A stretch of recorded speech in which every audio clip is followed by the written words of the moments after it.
कल जो हम सभी ने श्री टेरी धाम की यात्रा का आनंद लिया और जो कुछ लीला बाकी रह गई थी, आज हम सभी उसको श्रवण करेंगे अपने दादा गुरुदेव जी के सानिध्य में बैठकर। सभी एकाग्रचित होकर बैठेंगे और इस लीला का आनंद लेंगे। बोलो जयकारा बोल मेरे श्री परमहंस दयाले जी महाराज की जय। सभी ने कल जो श्री टेरी धाम की यात्रा का आनंद लिया, किस प्रकार से मेरे दादा गुरुदेव जी ने कृपा की और श्री चरणों में बुलाया। प्रेमियों, दादा गुरुदेव जी के श्री चरण कमलों का सानिध्य मिल जाए, उनके श्री दर्शन हो जाएं, ये बहुत ही उच्च भाग्यों की निशानी है। पता नहीं कितने जन्मों के पुण्य कर्म एकत्रित होते हैं जीव के, तो उनको अपने मुर्शिद के दीदार होते हैं। और दादा गुरुदेव तो दुनिया में वो हस्ती हैं, उनके जैसी हस्ती ना तो दुनिया में हुई है और ना ही होगी। हमारे पंचम पातशाह अपने वचनों में हमेशा फरमाया करते कि श्री परमहंस दयाल जी कितनी कमाइयाँ हैं कि ब्याज मात्र पर सारा संसार पल रहा है, मूल को तो अभी हमने हाथ ही नहीं लगाया। तो कितनी कमाइयाँ करके छोड़ गए हैं वो हमारे लिए, और हमें सिखाते भी हैं। इसलिए तो वचन याद आते हैं ना बार बार कि समय बहुत कम है और काम बहुत ज़्यादा है, कि अपने काम में लग जाएं जो असली काम है। लेकिन क्या है कि जब हमारे ऊपर कोई भी परेशानी, कोई समस्या आ जाती है, हम उससे घिर जाते हैं, तो हमारा सारा झुकाव उसके तरफ ही हो जाता है। अगर हम अपना ध्यान उसकी तरफ नहीं करें और अपना ध्यान अपने सतगुरु के चरणों में लगा लें, तो वो परेशानियां झट से दूर हो जाती हैं। प्रेमियों, सच में कितनी कृपा है उस मालिक की कि इस कलयुग के अंदर भगवान का नाम भी उच्चारण करना बहुत बड़ी बात है, क्योंकि कलयुग तो नाम लेने ही नहीं देता है। कलयुग ने वादा किया था ना परमात्मा से कि वो किसी को भी भगवान का नाम नहीं लेने देगा। तो ये मत समझो कि ये बहुत आसान काम है।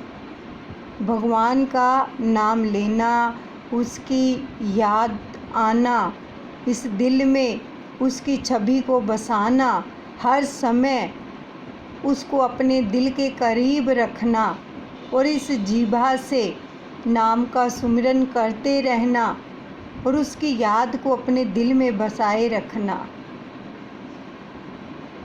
इस कलयुग के अंदर बहुत बड़ी बात है। क्योंकि कलयुग कभी जीवों को जो है मालिक के करीब नहीं जाने देता है। कोई ना कोई समस्या, कोई ना कोई परेशानी उत्पन्न करता है।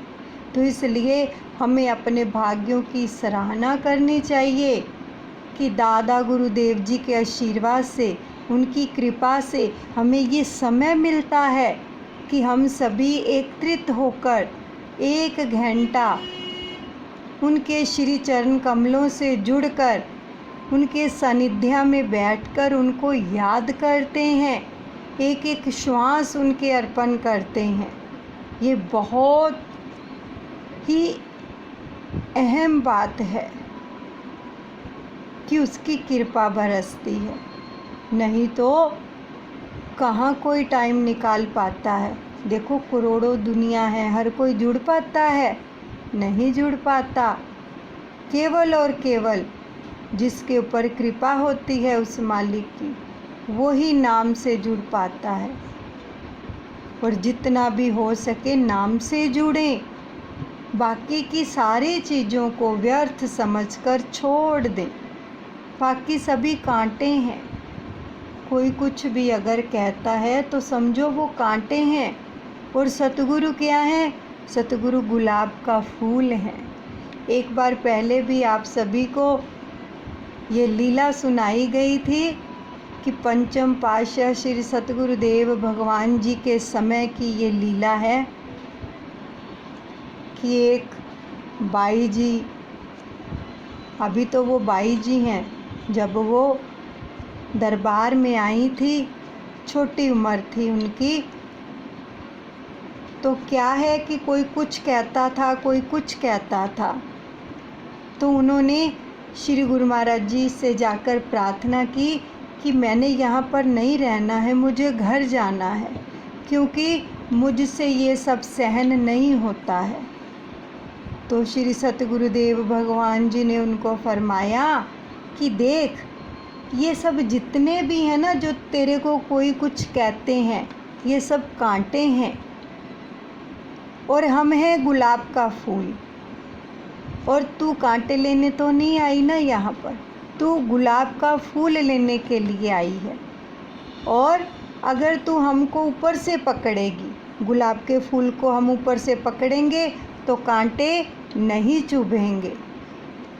देखो कितनी ही सरलता पूर्वक सतगुरुदेव भगवान जी ने उनको समझाया कि इन कांटों से हमें उलझना नहीं है, हमें तो फूल चाहिए ना, तो फूल को बड़े ही सुचारू रूप से ऊपर से पकड़ना है। अगर ऊपर से पकड़ेंगे तो कांटे कभी नहीं चुभेंगे, अगर साइड से नीचे से पकड़ेंगे तो कोई ना कोई कांटा लग ही जाएगा। तो इसलिए कहने का भाव है कि अपनी सुरती को ऊपर उठाना है, हमें अपनी सुरती को ऊपर उठाना है, केवल सतगुरु से मिलाना है, क्योंकि हम यहाँ पर सतगुरु से मिलने के लिए आए हैं, किसी और चीज़ के लिए नहीं आए हैं। कोई कुछ भी कहे उनकी ओर हमें ध्यान नहीं देना है, कांटे समझकर छोड़ देना है। सच बताओ, जब कोई कांटे वाली झाड़ी होती है, हमने फूल तोड़ना होता है, तो कितनी सहजता से, सरलता से, सुचारू रूप से उस फूल को हम पकड़ते हैं, कहीं कांटा ना लग जाए। उनसे अपना दामन बचाते हैं ना कांटों से। अगर कांटा लग जाता है, हमारा जो दामन होता है वो क्या हो जाता है, तार तार हो जाता है, अगर उलझ जाए तो कांटों से, है ना। और अगर शरीर में लग जाए तो खून बहने लगता है, दर्द होता है, पीड़ा होती है। ऐसे ही अगर कोई हमसे उलझता है, वाद विवाद करता है, तर्क वितर्क करता है, तो हमें हर्ट होता है ना, हम फिर रोते हैं, फिर नींद भी नहीं आती है और आँखों से अश्रुधारा बहती रहती है। क्यों बहती है, क्यों रोते हैं? क्योंकि हम उनसे उलझ पड़े हैं, उन कांटों से। अगर उनको कांटे समझकर छोड़ देंगे तो फिर क्या होगा, केवल मालिक को याद करेंगे, तो फिर ये कांटे हमें चुभेंगे नहीं, दुख नहीं देंगे, हमें दर्द नहीं होगा, पीड़ा नहीं होगी हमें। तो इसलिए इन सब चीज़ों को जो आपको तकलीफ़ देती हैं, परेशान करती हैं, उनको कांटे समझकर हमें छोड़ देना है और अपना पग, अपना कदम आगे बढ़ाना है अपने मालिक से मिलने के लिए। तो दादा गुरुदेव जी का लाखों करोड़ों बार धन्यवाद करते हैं, जिन्होंने अपना सानिध्य बख्शा है और अपना प्यार बख्शा है, अपना स्नेह बख्शा है। हर रोज़ किस प्रकार से हमें अपनी गोद में बैठाकर हमसे नाम का जाप करवाते हैं, अपनी याद करवाते हैं। तो हम कितने सौभाग्यशाली हैं कि जो हम जीवों से वो इतना प्रेम करते हैं, है ना। तो अब आगे की लीला का वर्णन करते हैं दादा गुरुदेव जी के आशीर्वाद से। प्रेमियों, सच में श्री टेरी धाम में दादा गुरुदेव जी के श्री चरण कमलों में जो कोई कुछ भी मांगता है उसकी हर आशा को पूरा करते हैं मेरे दादा गुरुदेव। तो इस बार तो इतनी कृपा बरसी कि जो बड़े भाई जी हैं जिनको श्री हजूर सतगुरुदेव भगवान जी ने अम्मा जन का खिताब दिया है, वो 7 को चले थे हैदराबाद से और 8 तारीख को वहाँ पर पहुँचे। और 8 तारीख को क्या था पता है सबको? 8 मई को क्या था? मदर्स डे था। तो सच में दादा गुरुदेव जी के आशीर्वाद से बाई जी जो बीच सेंटर में विराजमान थे और उनके चारों तरफ यानी उनके बच्चे थे सभी भगत भगत्यानियाँ। तो हैप्पी मदर्स डे मनाया उनके साथ। इतना आनंद आया, इतनी कृपा बरसी कि सच में अम्मा जी ने हमें अपनी छाती से लगा लिया। इतना प्यार किया कि हम बता नहीं सकते हैं। एक माँ की तरह अपने आंचल में हमें ले लिया और ममता भरी उस गोद में जैसे हमने इतना आनंद लिया कि जैसे एक माँ अपने बच्चे को अपने आंचल में छुपा लेती है, ऐसे ही अम्मा बाई जी ने हमें अपने आलिंगन में ले लिया और बहुत प्यार किया।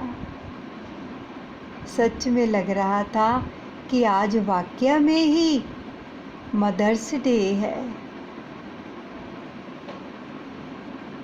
इतना प्यार उमड़ रहा था कि संतों की चरण शरण मिल गई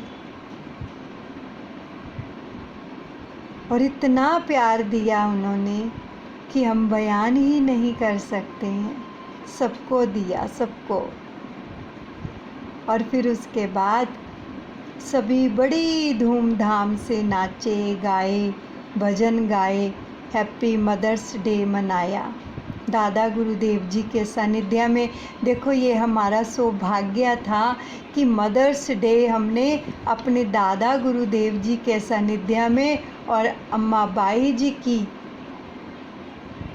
उस गोद में और ममता भरी छाँव में मनाया। ये कितने उच्च भाग्यों की निशानी है। ऐसा प्यार कहाँ मिल सकता है? केवल और केवल महापुरुषों के सानिध्य में ही। और सच में अम्मा बाई जी बहुत प्यार करती हैं, बहुत ही ज़्यादा, हर एक से। फिर उसके बाद सभी नाचे, फिर उन्होंने हमें भी बुलाया और हमारे हाथों में भी डांडिया दिया और हमारे साथ भी इस प्रकार से उन्होंने अपनी ये रहमत भरी, ममता भरी करुणा बरसाई। सच में असल में हमने वहाँ पर हैप्पी मदर्स डे मनाया सभी ने और बहुत ही आनंद में झूमते रहे सभी।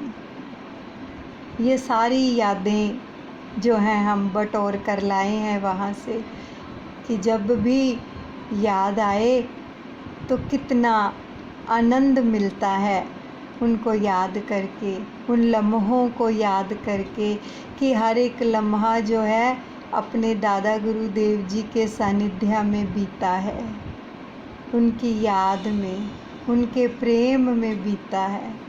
सामने सुंदर सिंहासन पर दादा गुरुदेव शोभायमान होते हैं और सच में ऐसे लगता है कि जैसे वो अपने नयनों के द्वारा एक प्यार का सागर उड़ेल रहे होते हैं हर एक के ऊपर, और प्रेमी उस सागर के अंदर भीगते चले जाते हैं, भीगते चले जाते हैं। उनकी रहमत 24 घंटे बरसती रहती है, 8 याम बरसती रहती है। इतना प्यारा है उनका स्वरूप कि दिल करता है देखते ही चले जाओ। एक पल के लिए भी हम अपनी नज़रें जो है उनसे हटाएं ना, दूर ना करें। इतना प्यारा स्वरूप है मेरे दादा गुरुदेव का। तो इस प्रकार से सबने बहुत प्रेम दिया, और वहाँ की संगत में भी बहुत प्रेम है कि जो भी जाता है उनकी इतनी खिदमत करते हैं, इतनी खिदमत करते हैं कि वाकया में ही पता चलता है कि ये दादा गुरुदेव जी के सेवक हैं, क्योंकि दादा गुरुदेव जी ने सिखाया है खिदमत करना, क्योंकि उनका अपना सारा जीवन ही खिदमत करते हुए बीता है।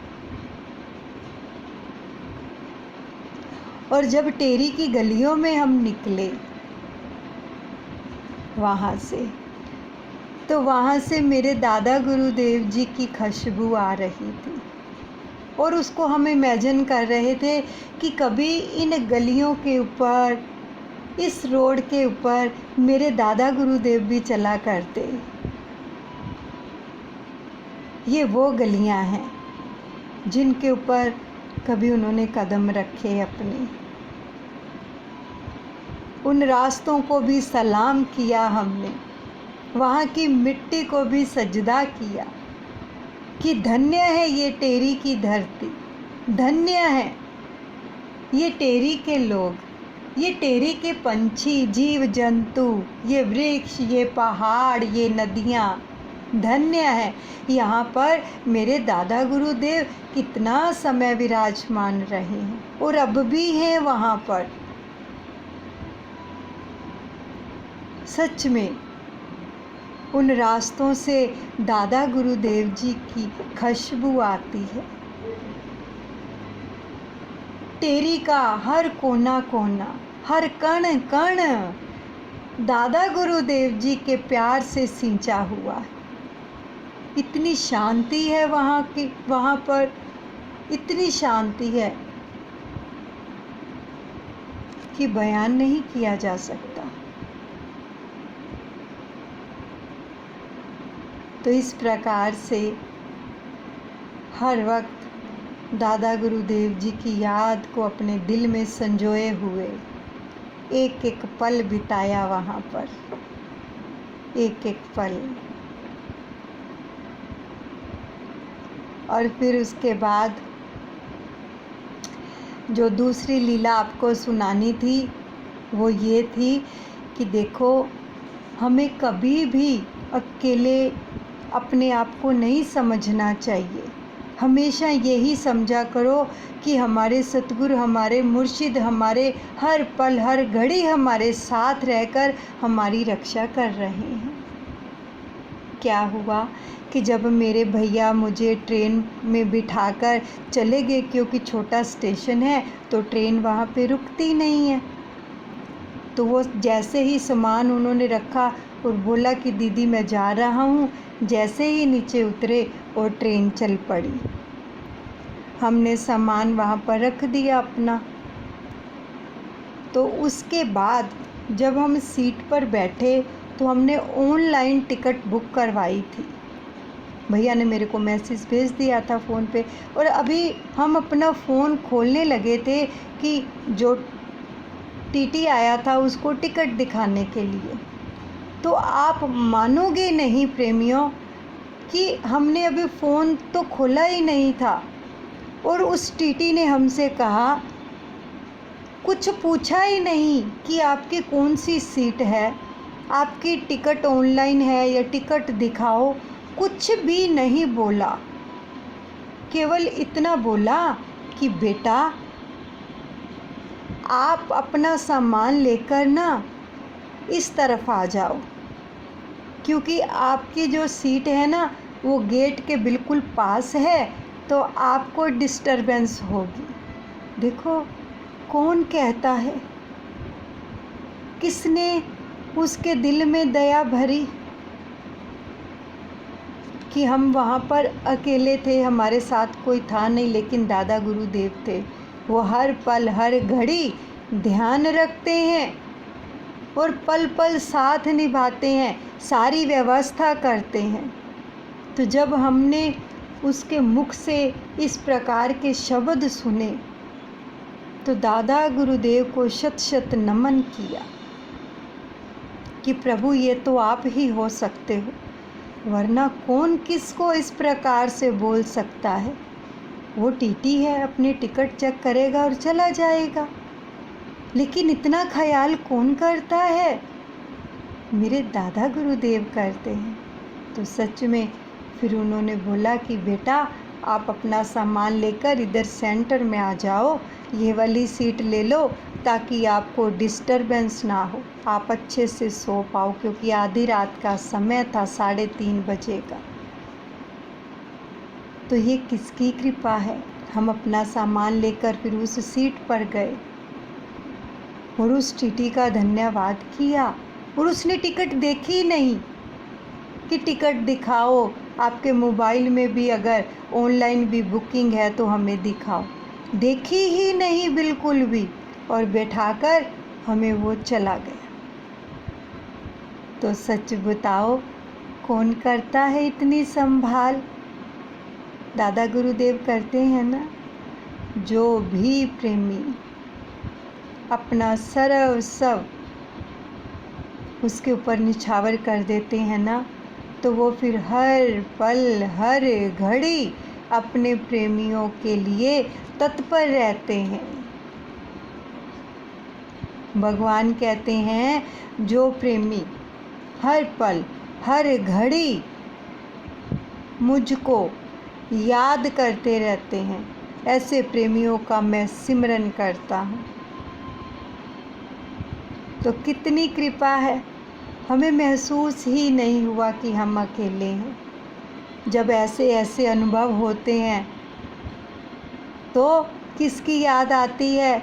सतगुरु की याद आती है, क्योंकि उसके बिना तो कोई और हो ही नहीं सकता। प्रेमी फिर क्या कहता है? तुम साथी हो जो मेरे, किस चीज की कमी है, कोई और चीज मुझको दरकार ही नहीं है, कि अगर तुम मेरे साथ हो तो मुझे किसी भी चीज़ की कमी नहीं है। फिर और क्या कहता है प्रेमी? जैसे रात का समय था, अंधेरा गुप्त था, फिर प्रेमी क्या कहता है? तेरा साथ है तो दादा गुरु, तेरा साथ है तो मुझे क्या कमी है, अंधेरों से भी मिल रही रोशनी है। अगर अंधेरा हो लेकिन वो साथ हो तो अंधेरों में भी रोशनी मिलती है, जैसे कि प्रत्यक्ष प्रमाण आपके सामने सुनाया गया है। तो ऐसे हैं मेरे दादा गुरुदेव, ऐसे हैं वो कृपालु, ऐसे हैं वो दयालु, जो हर पल हर घड़ी अपने भक्तों के साथ रहते हैं और उनकी देखभाल करते हैं, उनकी चौकीदारी करते हैं। हम क्या करते हैं? हम तो केवल याद ही करते हैं और तो नहीं कुछ करते ना। केवल याद करने मात्र से ही वो अपना सर्वस्व भक्त के लिए लुटा देते हैं, केवल याद करने मात्र से। तो इसलिए हमें हर पल हर घड़ी उनकी याद बनी रहनी चाहिए हमारे दिल के अंदर। एक पल भी ना बिसरें। एक पल भी क्या होता है, अगर बिसरेंगे तो फिर गड़बड़ हो जाती है ना। अगर नहीं बिसरेंगे तो आनंद बना रहता है। तो इसलिए अपने दादा गुरुदेव को हमेशा याद करते रहें, जहाँ भी हैं। महसूस करते रहें कि हमें उनका सानिध्य मिल रहा है, और प्रार्थना किया करें दादा गुरुदेव से कि दादा गुरुदेव इसी जन्म के अंदर मिलो आकर। मैंने कोई और जन्म नहीं देखना है, इसी जन्म में चाहिए मुझे आपका प्यार, आपका सानिध्य, आपका दुलार, आत्म साष्टाकार। कृपा करो। और भी तो चीज़ें मांगते हैं ना हम, कितनी चीज़ें मांगते हैं, दुनियावी मांगते हैं ना। तो क्या कभी उनके लिए भी ये तड़प उठी हमारे दिल के अंदर कि हमें तो आप ही चाहिए, आपका प्रेम चाहिए। जब इस प्रकार से तड़प उठेगी ना तो सब कुछ मिल जाएगा, क्योंकि जिसका राजा हो जाता है तो राजा की जितनी भी चीज़ें हो जाती हैं सारी उसी की हो जाती हैं। तो इस प्रकार जिसने दादा गुरुदेव को, अपने मुर्शिद को मांग लिया, तो बाकी की सारी चीज़ें भी उसकी हो जाएंगी। सो इसलिए दादा गुरुदेव जी का प्यार पाने के लिए हर वक्त मन के अंदर एक तड़प होनी चाहिए, क्योंकि जीवन बीत रहा है। कितना को रह गया है जीवन, पता है किसी को? कुछ नहीं पता। तो इसलिए अपनी तड़प को बरकरार रखें। बड़ा आनंद मिलता है उसके प्रेम के अंदर। उसके प्रेम के अंदर जितना आनंद है ना, किसी और चीज़ में नहीं है। जैसे गोपियों को कितना आनंद मिलता था ना कृष्ण से प्रेम करके, ऐसे ही हमें अपने सतगुरु से प्रेम करना चाहिए। और हमेशा मांग रखनी चाहिए उसके दीदार की, उसके पास जाने की। वो पूरी करते हैं और ज़रूर करते हैं। तो ये सब थी तेरी धाम की यात्रा यहाँ तक। और बार बार प्रार्थना करते हैं क्या? सनु मुड़ मुड़ तेरी बुला ले, मैं तेरे अगे हथ जोड़ दी। सनु मुड़ मुड़ तेरी बुला ले, मैं तेरे अगे हथ जोड़ दी। सानू सोना जिहा दर्श दिखा दे, मैं तेरे अगे हथ जोड़ दी। बस हमारा जो भी कर्म हो केवल उसको पाने के लिए हो, तो फिर देखो कितनी कृपा बरसती है कि क्या दिल चीज है क्या सतगुर, ये जान तुम्हारी है। दिल चीज है क्या दादा गुरु, ये जान तुम्हारी है। तेरे चरणों में दम निकले, हसरत ये हमारी है। तेरी टेरी में दम निकले, हसरत ये हमारी है। दिल चीज है क्या दादा गुरु, ये जान तुम्हारी है। ये भाव होने चाहिए कि अंत समय जब हो तो तेरी गोद मिले, तेरी धाम मिले, और हमारा दम तेरी गोद में निकले, तेरे चरणों में निकले। ऐसी मांग किया करो। बोलो जयकारा बोल मेरे श्री गुरु महाराज की जय। श्री परमहंस दयाले जी महाराज की जय। I love you. I like you, I respect you. मेरे दादा गुरुदेव ब्लेस यू